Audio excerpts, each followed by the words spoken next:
Igbo mmanụ anya bekwala ọzọ aha m bụ Maazị Sugarman onye ji Mr. Ọtọ biribiri mara ihe ụtọ nke ụwa nwanne ụwa ka anyị nọ so anyị ga-etinyere ụwa obi ụtọ so mụ na ala m nọ ebe a taa ebe anyị nọkwara na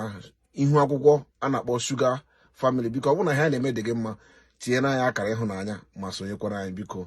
ịnụ ilulu anyị ji bịa taa wụ lọlọ kelee ndị Igbo bifo anyị kwuo ndị Igbo ndewonu ndị Igbo ilu anyị ji bịa nke ụbọchị taa wụ ilulu nke na-asị chọọ ewu ojii ka chi dị.